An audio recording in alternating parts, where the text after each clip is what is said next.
Assalamualaikum warahmatullahi wabarakatuh.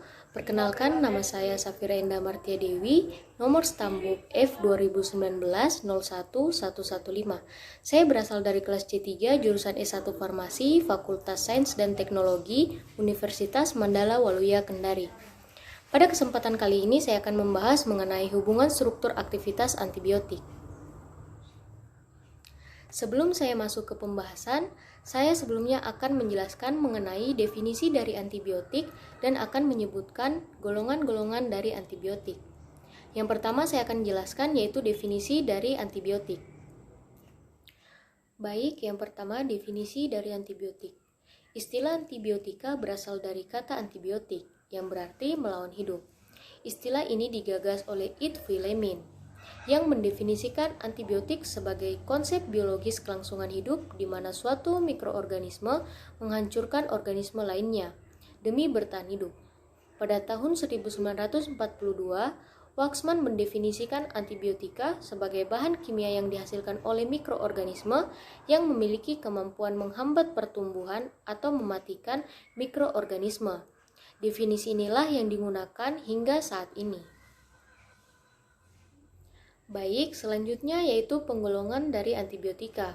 Penggolongan dari antibiotika sendiri terbagi atas 3. Yang pertama berdasarkan spektrum dari aktivitasnya, yang kedua berdasarkan mekanisme kerjanya, dan yang ketiga berdasarkan struktur kimianya. Baik, pertama penggolongan berdasarkan spektrum aktivitas antibiotika. Berdasarkan spektrum aktivitas antibiotika terbagi atas 2, yaitu yang pertama antibiotika spektrum luas, yang dimana merupakan antibiotika yang efektif terhadap bakteri gram positif dan bakteri gram negatif. Yang kedua, antibiotika spektrum sempit, di mana merupakan antibiotika yang efektif hanya pada bakteri gram positif atau bakteri gram negatif saja. Selanjutnya yang kedua yaitu antibiotika berdasarkan mekanisme kerjanya. Berdasarkan mekanisme kerjanya, antibiotika terbagi atas 5. Yang pertama, antibiotika yang menghambat sintesa dinding sel. Yang kedua, antibiotika yang bekerja langsung pada membran sel bakteri, mempengaruhi permeabilitas membran dan menyebabkan kebocoran sel. Yang ketiga, antibiotika yang menghambat pembentukan DNA atau RNA. Yang keempat, antibiotika yang menghambat pembentukan protein pada ribosom. Dan yang kelima, antibiotika yang menghambat sintesa asam folat di dalam sitoplasma. Yang ketiga, berdasarkan struktur kimianya. Antibiotika terbagi atas antibiotika beta-laktam, aminoglikosida, tetrasiklin, polipeptida, makrolida, linkomisin, dan lain-lain. Baik, selanjutnya saya akan masuk ke pembahasan, yaitu hubungan struktur aktivitas antibiotika. Pada kesempatan kali ini saya akan membahas 2 golongan antibiotik. Yang pertama, antibiotik beta-laktam dengan turunan cefalosporin, dan yang kedua, antibiotika linkomisin. Baik, pertama saya akan menjelaskan mengenai pengertian beta-laktam dan cefalosporin. Menurut Medigan et al. Tahun 2008, antibiotik beta-laktam adalah golongan antibiotik yang memiliki kesamaan komponen struktur berupa adanya cincin beta-laktam dan umumnya digunakan untuk mengatasi infeksi bakteri. Selanjutnya, antibiotik cefalosporin. Antibiotik cefalosporin merupakan antibiotik jenis beta-laktam yang berasal dari jamur spesies Acremonium. Cefalosporin digunakan untuk mengobati penyakit akibat infeksi bakteri seperti otitis media, pneumonia, meningitis, infeksi kulit, infeksi ginjal, infeksi tulang, infeksi tenggorokan, dan infeksi menular seksual seperti gonore. Pada cefalosporin sendiri memiliki turunan sebanyak 5 generasi. Selanjutnya saya akan menjelaskan mengenai turunan cefalosporin. Cefalosporin sendiri memiliki 5 turunan, yaitu cefalosporin generasi 1, cefalosporin generasi 2, cefalosporin generasi 3, cefalosporin generasi 4, dan cefalosporin generasi 5. Baik, yang pertama cefalosporin generasi 1. Cefalosporin generasi 1 memiliki aktivitas yang tinggi terhadap bakteri gram positif, namun aktivitasnya rendah terhadap bakteri gram negatif. Contoh obat cefalosporin generasi 1 adalah Cefadroxil, bentuk obatnya tablet, kapsul, dan sirup kering. Merek dagang dari Cefadroxil yaitu Cefadroxil, Anceva, Cevat, dan Doxef. Yang kedua, Cepalexin, bentuk obatnya kapsul dan sirup kering. Merek dagang dari Cepalexin yaitu Lexipron dan Madlexin.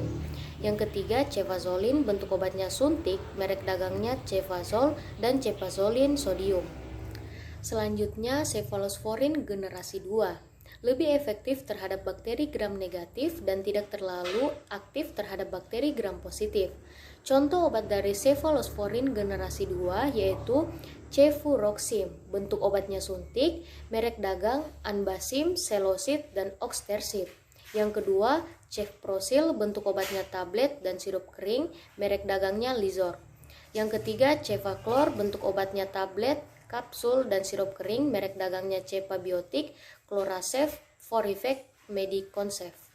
Berikutnya, Cephalosporin generasi 3. Cephalosporin ini kurang aktif melawan bakteri gram positif dibandingkan generasi pertama, tetapi memiliki spektrum yang lebih luas terhadap bakteri gram negatif. Contoh obat Cephalosporin generasi 3 adalah Cefotaxim, bentuk obatnya suntik, merek dagangnya Cefotaxim, Cefarin, dan Evotax. Yang kedua, Cefixim, bentuk obatnya tablet, kapsul, sirup kering. Merek dagangnya Cefixim, Cefspan, dan Visipar. Yang ketiga, Ceftriaxone, bentuk obatnya suntik, merek dagangnya Ceftriaxone, Betrix, Bioson, Intrix. Selanjutnya, Cephalosporin generasi keempat. Cephalosporin ini memiliki spektrum yang lebih luas dalam melawan bakteri dibandingkan turunan Cephalosporin sebelumnya.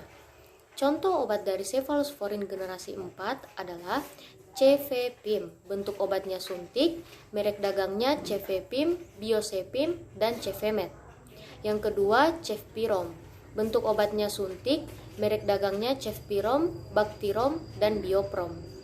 Berikutnya, Cephalosporin generasi 5. Cephalosporin ini efektif untuk mengobati infeksi bakteri Enterobacter faecalis dan bakteri MRSA atau varian bakteri Staphylococcus aureus yang sulit ditangani karena kebal terhadap beberapa jenis antibiotik.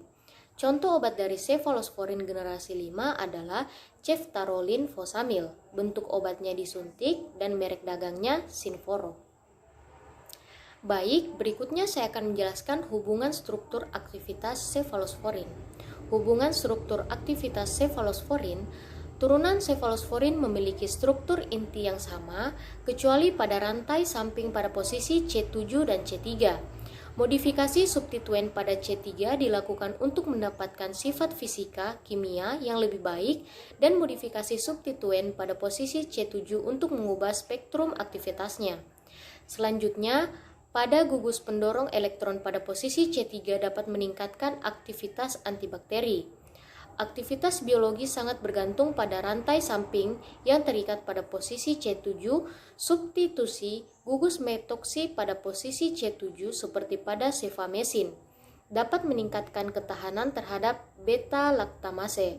Pengertian isosterik pada atom S pada cincin dihidrotiasin dengan atom O menghasilkan oxacefamisin atau oxasem, menunjukkan spektrum antibakteri yang lebih luas. Selanjutnya, mekanisme kerja Cephalosporin bekerja dengan cara menghambat sintesa dinding sel bakteri, di mana sintesanya akan terganggu sehingga dinding sel menjadi kurang sempurna dan tidak tahan terhadap tekanan osmotis dari plasma dengan akibat pecah. Baik, selanjutnya indikasi dan efek samping dari Cephalosporin. Cephalosporin digunakan untuk mengobati penyakit akibat infeksi bakteri seperti otitis media, pneumonia, meningitis, infeksi kulit, infeksi ginjal, infeksi tulang, infeksi tenggorokan, dan infeksi menular seksual seperti gonore. Selain indikasi tersebut, Cephalosporin juga memiliki efek samping seperti mual, muntah, sariawan, pusing, sakit perut, diare, hingga infeksi jamur. Baik, itulah tadi pembahasan saya mengenai antibiotik Cephalosporin. Selanjutnya saya akan membahas hubungan struktur aktivitas dari antibiotik linkomisin. Selanjutnya saya akan menjelaskan definisi dari antibiotik linkomisin. Turunan linkomisin sendiri merupakan senyawa bakteriostatika yang pada kadar tinggi dapat bersifat bakterisid. Selanjutnya, hubungan struktur aktivitas dari antibiotika linkomisin. yaitu endemetilasi memberikan aktivitas melawan bakteri gram negatif, selanjutnya bertambahnya panjang rantai substituen profil hingga N-heksil pada posisi keempat pada gugus pyrrolidin meningkatkan aktivitas in vivo. Selanjutnya tiometal ether pada gugus thiolikonsamida adalah penting untuk aktivitas antibakteri. Modifikasi struktur pada posisi C7 seperti penambahan 7S-kloro atau 7ROCH3 akan mengubah sifat fisikokimia obat dan mempengaruhi sifat farmakokinetika dan spektrum aktivitasnya. Efek samping yang umumnya terjadi adalah ruam kulit, mual, muntah, dan diare. Sedangkan mekanisme kerja dari antibiotik linkomisin yaitu dengan cara menghambat pembentukan protein pada ribosom. Selanjutnya, indikasi dan efek samping dari antibiotik linkomisin. Indikasi dari antibiotik linkomisin yaitu pengobatan terhadap infeksi gram positif serius dan berat yang disebabkan oleh organisme yang rentan terhadap linkomisin, terutama Staphylococcus, Streptococcus, dan Pneumococcus. Sedangkan efek samping dari linkomisin yaitu diare, mual, muntah, sakit kepala, rasa tidak nyaman di perut, pusing, dan telinga berdenging. Itulah tadi pembahasan saya mengenai hubungan struktur aktivitas terhadap dua golongan, yaitu golongan beta-laktam turunan cefalosporin dan antibiotika linkomisin. Lebih dan kurangnya mohon dimaafkan. Wabillahi taufiq walhidayah. Wassalamualaikum warahmatullahi wabarakatuh.